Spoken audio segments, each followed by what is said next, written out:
This week on the Hollywood in Toto podcast, comedian Howie Mandel shreds woke culture. Yes, that Howie Mandel. We talked to NTD anchor Tiffany Meier about her new film Hollywood Takeover, a blistering critique of Hollywood-China's connection, and the film's most unexpected talking head. Really unexpected. And we review the new Roadhouse, the Jake Gyllenhaal remake of the Patrick Swayze original. Huh. No one can compete with the original, right? Well, you're going to have to wait and see.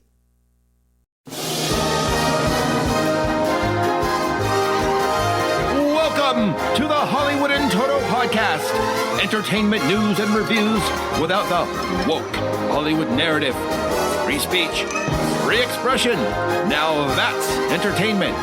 And here's your host, award-winning film critic, Christian Toto. Before we start, I'd love it if you subscribe to the Hollywood in Toto podcast. We've got new episodes each Wednesday, more bonus episodes coming soon. And if you like what you hear, could you give us a review over at iTunes? Every kind word, every syllable helps. Thanks.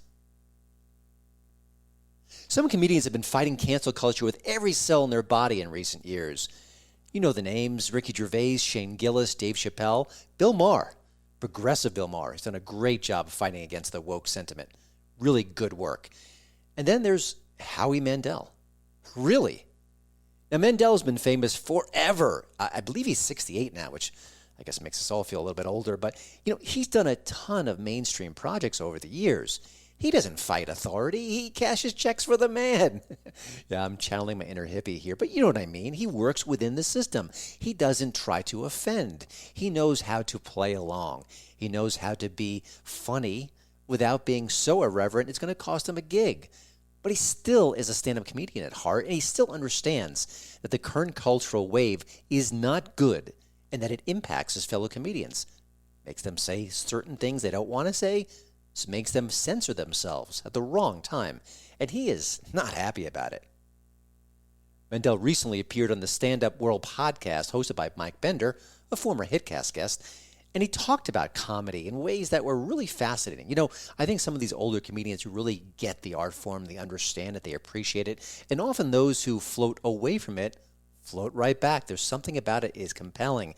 He actually talked about going on stage again and doing it for all the right reasons. Not that he's going to put out a new special, but he just loves the art form. And that's why he's so upset about the woke culture and what it's doing to comedy. He explained it's like telling a painter that you can't use blue or yellow, or black, or other colors when you're painting a canvas. It's just not right. But in the conversation, he also talked about how there's a dark side to comedy, and why woke just doesn't make sense when you think about that. And humor really does. All humor comes out of darkness. All humor, it's all that's why the tragedy and comedy masks are so close together. If you're a little kid and you go to the circus, you're laughing at a clown falling down. You're laughing at the misfortune of somebody you don't know. That's what you're laughing at. If something bad doesn't happen, it's not funny. If something embarrassing doesn't happen, it's not funny. If something awkward doesn't happen, it's not funny. And he's right, of course, and it does need to be said. Listen, it's the old pie in the face routine. It's the old slipping on a banana peel. Sometimes we laugh at misfortune. It doesn't make us bad people. It doesn't say that there's a stain in our soul. There's something instinctive about it. And we don't want people going on stage and screaming and yelling and being cruel to the crowd and not being funny and being coarse and vulgar for no reason. There's got to be wit. There's got to be truth to humor. And without truth, it's just not funny. And I think the best comedians, or even just the good ones, they get that. But I love these kind of comedy anecdotes. I think they really matter. But they're even more important when they're said by certain people. Listen, if Dave Chappelle comes out and defends comedy, it's wonderful, it's great, I get it, and he'll probably do it in a very smart and profound way. But when it's comedians who don't buck the system, I think it registers in a different way. It lands better. Just think a few years ago when Jerry Seinfeld was complaining he doesn't do comedy clubs at universities anymore. He said they're too easily offended. Why would he bother? And he said his other fellow comedians have told him the same story. That story registered. It went viral. And when Howie Mandel does something pretty similar, I think it's going to have an impact as well. Again, Howie Mandel is not trying to change the world. He's just trying to make us smile. but he understands the consequences and the gravitas of the situation we're talking about here. So thank you, Howie Mandel, for standing up for comedy, standing up for your art form, and explaining to people why there's nothing funny about making comedians self-censor. Nothing at all.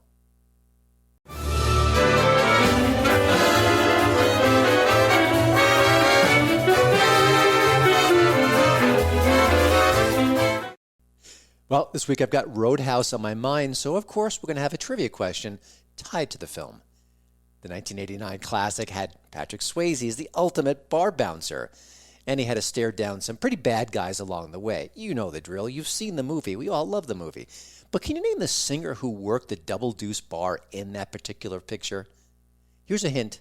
The singer has something in common with Ray Charles. The answer? At the end of the show. I have to confess, sitting down in a movie theater, watching the movie start up, and then seeing yourself on screen, it's pretty crazy. Now, listen, I know actors do this all the time, but I am not an actor. But I had this experience recently. Yeah, that was me on the screen. I was watching myself. A few weeks ago, I flew out to California for the world premiere of a film called Hollywood Takeover. It's an epic TV documentary that explores the ties between China and Hollywood. Those are not good ties. There's no happy ending here. This is a problem. And of course, we've heard about it before. Now, I think we all know the story about how the Red Dawn remake from a few years ago had to change the villain at the very last minute. It was supposed to be China, but then you couldn't do that anymore because you wanted to have these films in China, in that marketplace. So they changed it to North Korea at the last minute via CGI. Now, the film didn't do well. No one talks about it. No one rewatches it like they do the original. But it's really just the tip of the cinematic iceberg when it comes to that Hollywood-China connection. Now, the team behind Hollywood Takeover spoke to actors like Kevin Sorbo and Nick Searcy, and of course, they also spoke to a veteran movie producer who had real intimate ties with this relationship. His name is Chris Fenton, and he played a pivotal role in getting Hollywood product and getting that connection really firmed up between the two countries. His story is important, is valuable, and Chris really regrets some of the things he's done over the years, and he's very eloquent in explaining what happened, why he went in this direction, and why he put the brakes on when he needed to. Now, the people behind the film also asked me to weigh in on the subject matter, and yes, you can see me throughout the documentary. You even see my movie room, and if you look closely, there's a poster of the movie Aliens right behind me. Yes, that's part of my movie room decoration as well. But yeah, seeing yourself on the big screen is surreal, but it was a treat at the same time. I mean, you go to the movies, you review films, that you make this your living, and all of a sudden, there you are. So that was interesting for sure. Now, it's all the reasons I just explained is why I wanted to talk to the film's true star, Tiffany Meier. Now, she's the host of NTD's China in Focus, but she also serves as our guide through Hollywood Takeover. And she exposes so much interesting material here, the malfeasance behind the scenes, what China is up to, and she dug up some amazing stories for the documentary. I mean, this is stuff that I know pretty well. I've read about it for the last, 10 years or so, and she still really explored information that I had no idea about. It is fascinating, especially the information about Robert Downey Jr. and how he used his Iron Man 3 performance to really break open the China-Hollywood ties and get his film into that country. It is, wow, it's fascinating. You have to see it for yourself. Now, having said all that, it's a little weird for me to discuss a movie where I'm actually in it. There's a connection there that's a little bit different for me. I didn't review Hollywood Takeover. It didn't feel like that would be appropriate given my connection to the film, but I can certainly talk to Tiffany Meier and find out what she had to say about the process, why she made this story, and so much more. So let's let Tiffany take it away. Tiffany, thanks for joining the show. And I want to start where else at the beginning of this project, Hollywood Takeover. Was there a spark that made this happen? Was there something that you saw that made you particularly intrigued by the subject matter? Just take us back to the early days of this project, because I always think that's so interesting. You know, we're all busy. You've got a lot of work on your plate. What made you decide to dig into this particular conversation? Oh yeah, well, thank you so much for having me on your show, because I had you in my film. Yeah, so basically, with a couple different things. So one, our company was making a lot of documentaries, so the opportunity came up, And then initially the CEO approached me and was like, hey, you covered China. I have my show, China in Focus. He was like, why don't you make a documentary about CCP interference and infiltration of the government? And I was like, literally, no one's going to watch that. Like you would only be preaching to the choir. The people who would show up would be the ones who already know it. Mm-hmm. And then I was talking to some friends and stuff. And then one of my colleagues was like, hey, you should do Hollywood because you personally have a background in film, because I studied film in college and I love movies. And then I was like, oh, yeah, that'd be interesting. And it's like really hard to do that, right, because of copyright. But I was like, if you want a topic that ties into the government infiltration and everything that you are seeing in terms of CCP infiltration, what better place to start than Hollywood or soft power, because that really is the root of everything. Is I think the communists, also Breitbart has that quote, right, where culture is downstream of politics. Yes. So the communists know that, right? So they really saw that, hey, if we want to get to the government, if we want to start changing policies and all of that, we start by changing the culture and people's perception. But obviously, so that was kind of the beginning. Mm-hmm. And then me personally, like I always loved films, but I just felt like throughout the years, movies didn't feel like the movies anymore. I'd leave feeling like depressed or like a waste of my time and all these different things, but I didn't really know why. So there's also that aspect. And then I started digging into it, right, to see like, oh, is there enough here for an actual documentary, right? Because you have to pitch it, not just the idea. So I started digging around, and then I was like, oh, wow, like, since 2012, right? That was when Red Dawn 2 came out. Since then, no major studio released a movie with China as the villain. And then you start digging and you're like, wow, that goes back to money, right? So after 2008, the Beijing Olympics, the world saw Beijing as not just like maybe a backwards country, but as almost a place to be. It was a growing economy. And then, of course, we had the financial crisis in the US. So many people were like, okay, where can I go to grow a business? Meanwhile, China was on the up and up, and they're like, hey, the world saw us for the Olympics. We want our version of an institution like Hollywood, right? So then you have that stream opening up. But then obviously, as you well know, right, China only allows certain movies in per year. They have a limit, and it's really hard to get in. You have to get past the censors. And so then we started seeing that like, wow, like throughout that process, because of how expensive movies are, right? A lot of studios would then form joint ventures with Chinese ones because it's easier to get past the censors that way, have a better chance. But that means they have a lot more control over the content.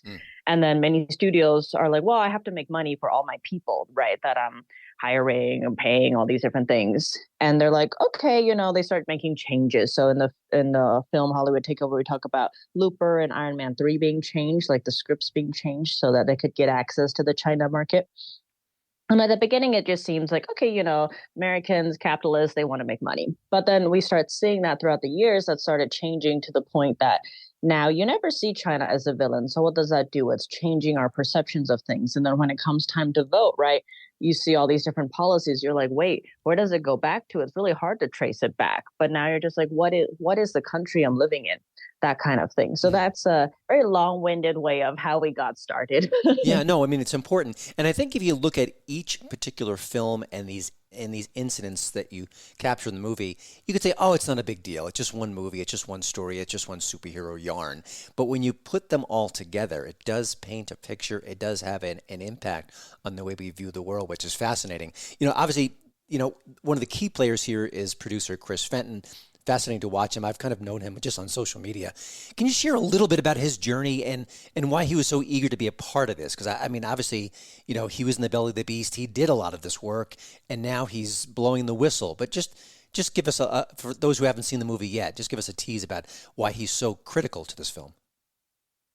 Yes, so Chris Fenton, as you mentioned, is a film executive producer back in the day, when markets were opening up. He really was the one who opened up the door between Hollywood and China. So with DMG back then, he helped Looper get into the China market. They literally changed the script. The Utopia future was supposed to be France. That's a time travel film. And then they changed it to China because they wanted to get into the China market. And there's a line where, the future self comes back, played by Jeff Daniels, to Gordon Levitt and says, you want to go to China. And that line was so powerful, right? Everywhere. Even the Chinese CCP censors were clapping. That's normally when you do something wrong. But back then, I guess people didn't realize. Anyway, so that was a huge success, right? Marvel took notice and was like, hey, we've been struggling to get our films into China. What could you do with a budget of like 200 million for something called Iron Man 3? Whereas I think Looper had like, I don't know, 30 million. And so they, Marvel's very secretive. So we have a scene where Chris Fenton explains they're like locked in a room. They have like 90 minutes to read the script and try and figure out where they can start inserting these China elements. So if you've seen Iron Man 3, right, there's a Chinese doctor, Dr. Wu, that wasn't in the original. And he's in there to save the life of Tony Stark, right? Like Iron Man, the iconic American hero, basically. Because China likes to be seen as the world innovators, probably all on stolen IP, but, don't talk about that in the film. But we digress. Yes. And so, you have those types of changes. And so he played that pivotal role. He explains how just to get Iron Man 3 accepted by the China market, they basically created a spin-off Chinese series with the biggest Chinese stars at the time. Like these like talent shows, basically all these different things just to hype up this one movie, right? And then they got Robert Downey Jr. down there, all these different things. And the book actually, I guess we also talked about, but we cut it out because this documentary was a lot longer in the beginning. But he explains how the air is just terrible in Beijing, right? Because that's like the capital.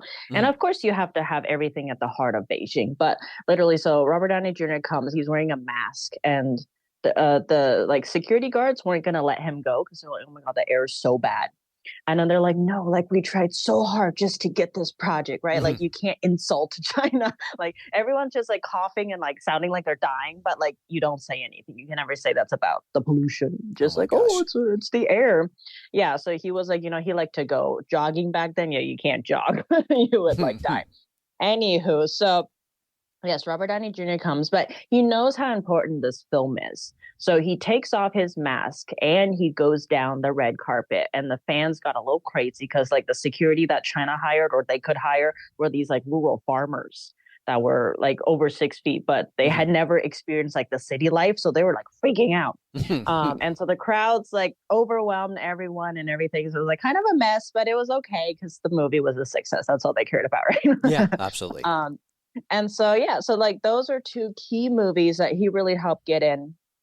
And then obviously that vaulted his company and everything onto the stage, and he became a key player there. And then throughout the years, he would just help broker different things. But then one day we talk about the turning point, right, where he's on the phone arguing with probably Marvel, one of the major studios, because they really didn't want to change the film. And he was like, no, like if you want to get into China, you have to do all these things, blah, blah, blah.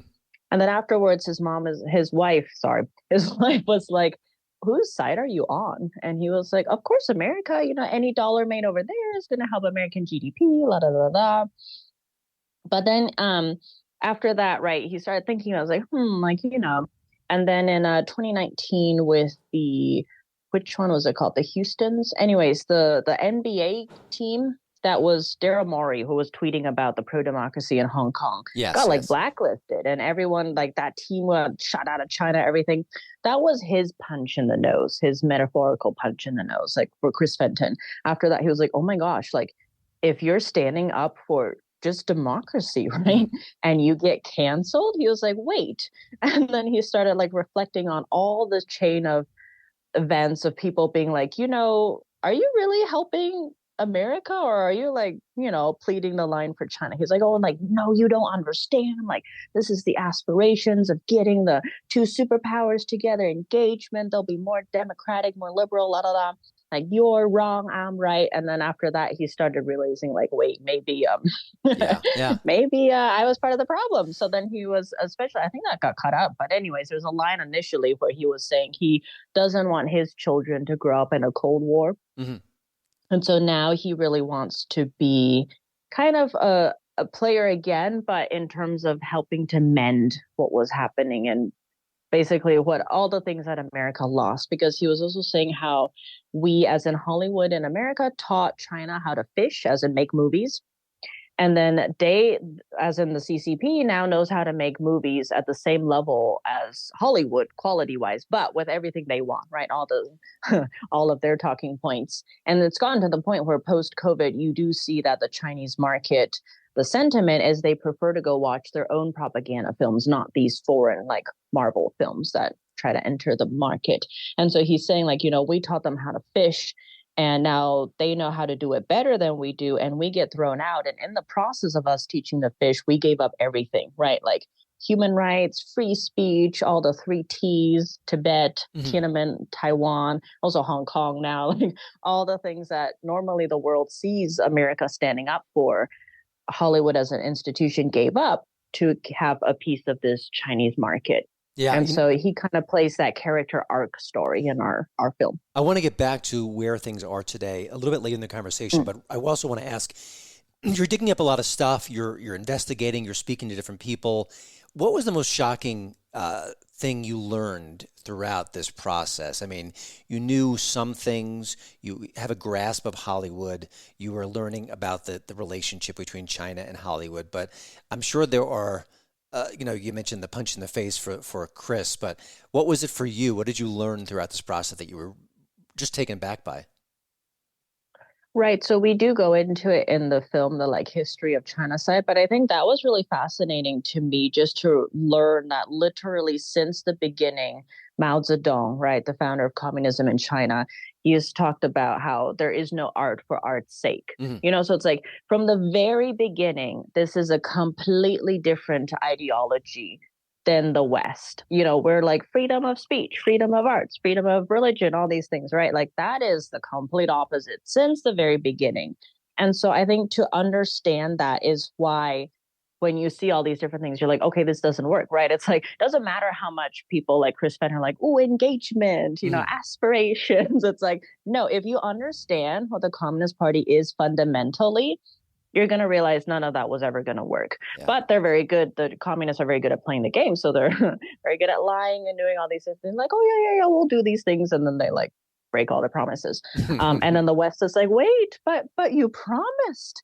And we've seen that since like 2001 when the U.S. especially pushed for China to join the World Trade Organization. That was also on the grounds of opening up, making it more liberal, more democratic, right? And then it's like now we see that free markets are less free because communist China has used all these loopholes.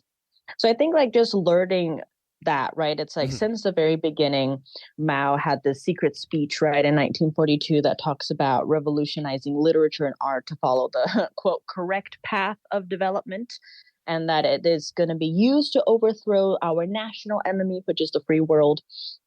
And so really since then, and then just, I guess, something that was funny to me, though, is like communist China always talks about like, oh, you can't have foreign interference, foreign ideology and all that.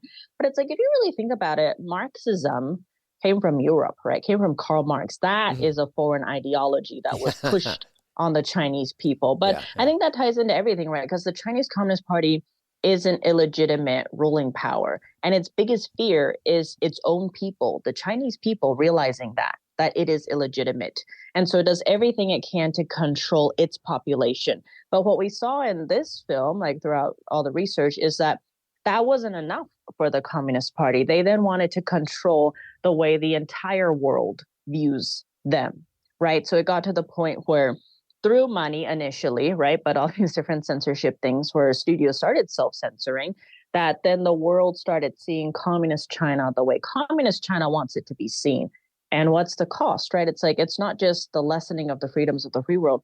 We don't know what's happening to the people in China. All the voiceless are really voiceless under that society. Obviously, there's like some media outlets, like we cover it. There's citizen journalists who disappear. But there are, like that's the cost. And we say as Americans that we stand for democracy and all that. But instead, right now, we see so much division in the country. And then we're losing sight of what this country used to stand for, and that there are adversarial powers out there who want to see this country destroyed and are actually cheering it on, right? Because it ties back to soft power, where you take down a whole country without firing a bullet. And that ties back into the soft power aspect of the Hollywood part. So I thought that was really fascinating. Yeah, it's chilling too. Throughout this whole process, I know it's only been available for about a week or so. Have there been any Hollywood actors, screenwriters, directors who have reached out to you, not even wanting to go public, just maybe even privately, or maybe members of your creative team, and confirming these stories, or saying, oh, it's even worse than you've uncovered? Any feedback like that? I've had a few. There's some who like really loved it, but they're like, even this is just barely scratching the surface. Like, even if I had 13 more of these Right, types right, of right. documentaries, it would still be scratching the Mm, surface, right? But it's like, I think it's just a good starting point for a lot of things. I did yeah. have some people who used to be in the industry. They're like, oh my gosh, if you ever have another one, like, I'll talk to you for 17 hours. I have like 20 years of dirt. I was like, oh, maybe we need a part two. Yeah, Like, yeah. so yeah, there was that. But I guess one thing, stepping back a little bit, that was surprising to me, actually, going back to your previous point, I just remembered, initially, right, I was trying to find a lot of people who were in the industry or whatever, who were willing to talk as part of the documentary. And someone I know who like directs some of his own work, but he works sometimes with Hollywood, not like, the full on in, but he does know people in the industry. I was like, hey, Mhm. like, do you know anyone who would speak to us? He helped get a lot of agents for actors who never responded, but like he helped with certain things. But he told me that nobody would work on this project because if they were just affiliated with NTD, Mhm. they would be blacklisted. Like, Yeah. not just because this is going hardcore after the communists, right? But like if they were just affiliated with our network. And I honestly did not realize we were that powerful. So that was kind of um, That's both interesting. fun Yeah, and also yeah. kind of sobering to realize. I was like, oh, wow, okay. Conversely, here's a darker question. I mean, what you're doing is sticking, poking China with a stick in a sense. Have you had any feedback or blowback or repercussions from Chinese officials or I mean, it sounds almost conspiratorial to even ask this question, but any roadblocks along the way that were atypical for, I mean, listen, there's always obstacles when you make a movie, when you make a documentary, that's normal. But anything a little bit peculiar that you thought, well, maybe it's because we're touching upon this subject that there's a little friction here, a little tension? I mean, it was definitely a really long process. So Mm, this documentary was supposed to come out last year around this time. So it's delayed by a whole year mm, for a whole slew of issues. But we were getting a lot of we had multiple lawyers going over the film with us mm, because we're obviously using film clips and stuff. yep, And eventually, like, they were telling us, they're like, you did everything right, because we cut out so much. They're like, you did everything right, but if they want to go after you, they're going to go after you. It's like, ugh, it doesn't matter about the merits of the case. Like, yeah, they're yeah, just going to drag it out and everything. So we shall see. For the most part, though, it's like I was talking about in the film about how we have reporters who can't be on camera. So it's like, I don't have family in China, so it's a mm, lot harder for them to go after me, which is why I have a show called China and Focus. yeah, yeah. um, Harder to pressure me to be quiet.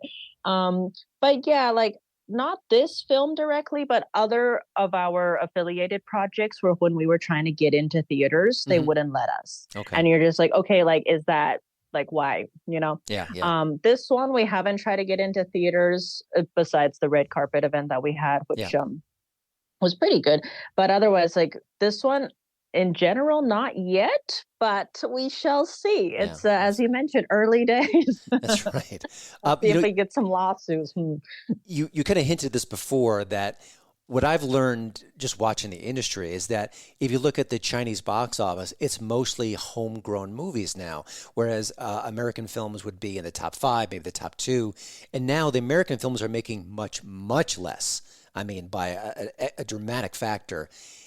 Is there a hope that Hollywood may start to tell the stories that can't be told about China? You mentioned the sort of the you can't even align with your with your news organization.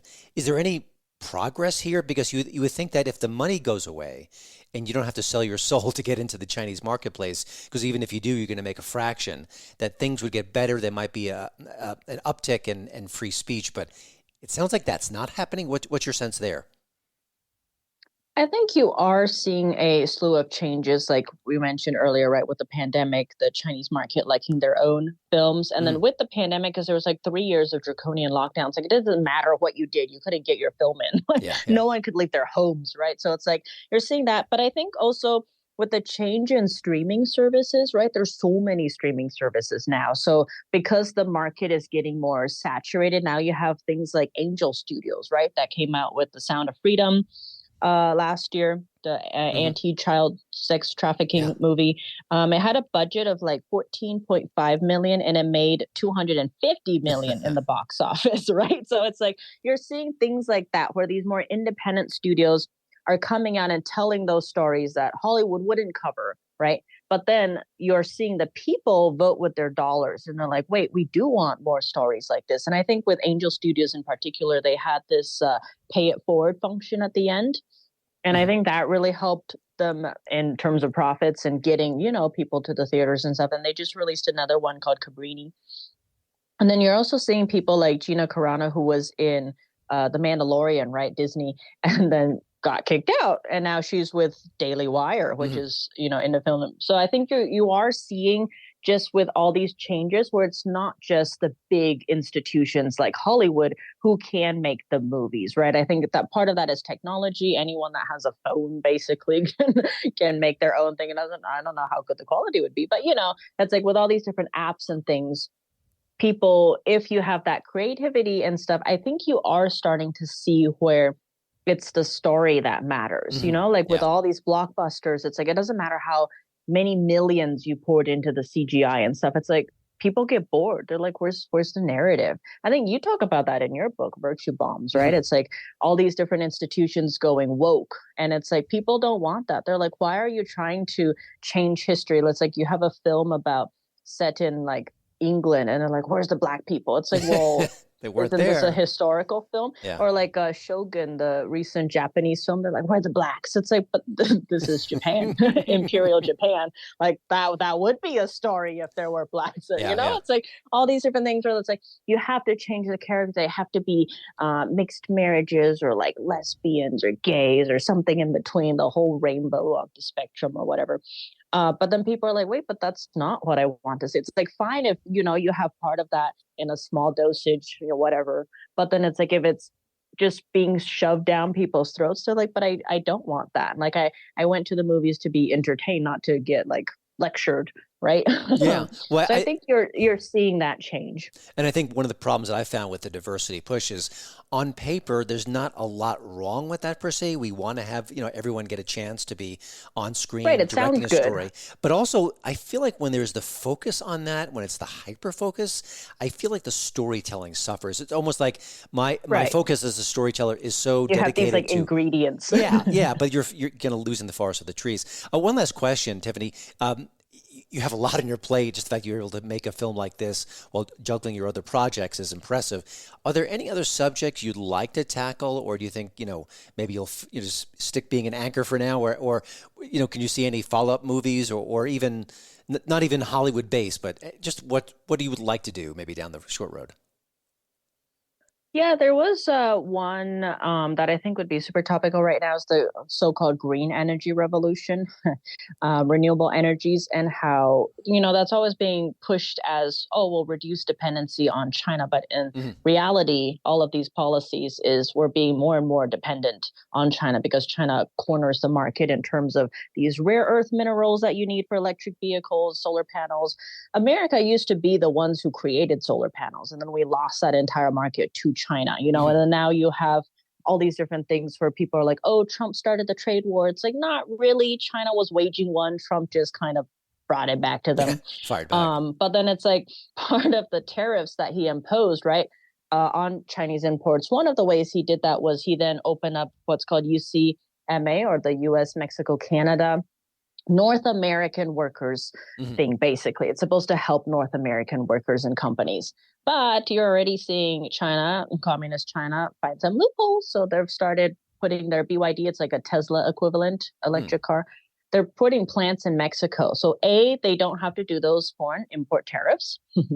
And then they actually get the 7,000 tax benefits that Biden has released for everyone if you're making an EV. And it's like, and then their starting price is $11,000 for a brand new car, right? So everyone's like, ooh, awesome, I can buy that, for lives. Whereas in America, the average price for a brand new car is about $47,000. It's gone up since the pandemic. So then the auto workers are like, what are we supposed to do? So it's like, you're seeing all these things where the US market is losing everything, right? It's like if you don't want to talk about morality or human rights or anything, it's like, well, you can go back to the thing of Chris Fenton talking about we taught them how to fish, right? And it's like now they've taken all of our industries and jobs and they're coming in with these cheap products, and a lot of these cars are exploding because of the lithium batteries that are knockoff. So it's like your life could be in danger. And then you have Commerce Secretary Gina Raimondo warning recently about these Chinese cars that have Chinese software, right? They're like smart cars. But the issue with that is like if you're a smart car or smart anything, smart TV, you have backdoors in your software. And so she was warning, like, imagine you have hundreds of thousands of Americans on the roads in their cars, and Beijing can turn them all off at a push of a button in Beijing, right? Like, think of how scary that would be.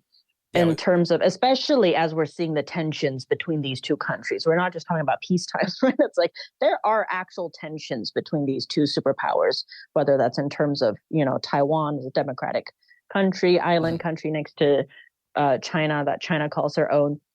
And then you have all the wars happening in Ukraine and the Middle East.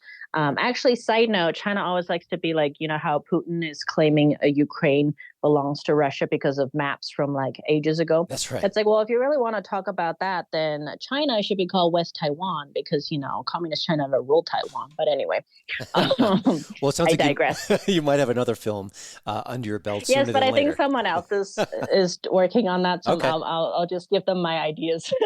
Gotcha. Well, for now, people can check out Hollywood Takeover. The new film is playing at Epic TV, but just go to HollywoodTakeover.com. Has all the information you need. Tiffany, keep up the great work telling the stories that other people should be telling, but they're not. And again, thank you for my close-up. That was a lot of fun. Thank you for being part of it.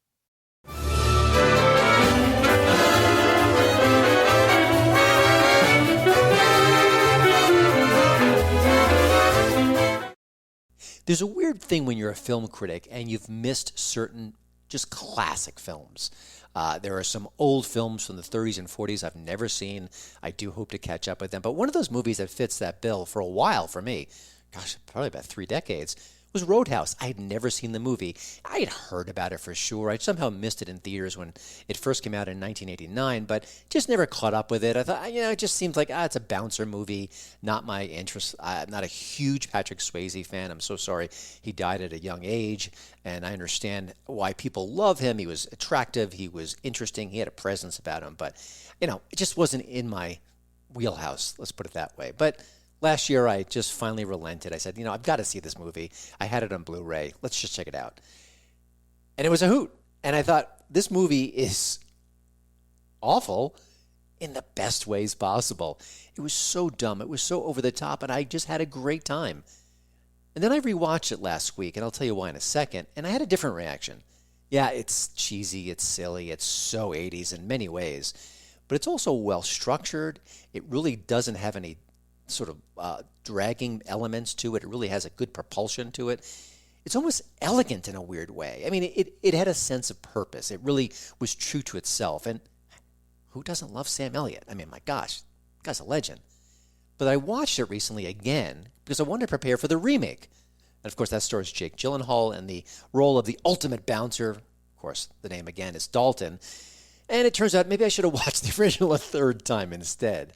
Now, the remake is out March 21st on Amazon Prime. There was a big kerfuffle about, the director wanted it in theaters. He didn't want it in streaming.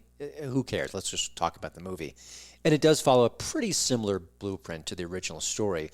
But this time, it's not set in the Midwest. It's a Florida Keys bar, and the owner of the bar needs a bouncer to keep away the bad guys. And there are a lot of bad guys in this movie. But it turns out Gyllenhaal, who's a very good actor, and I think more skilled in the traditional sense than Swayze, doesn't have that Swayze swagger. Not at all.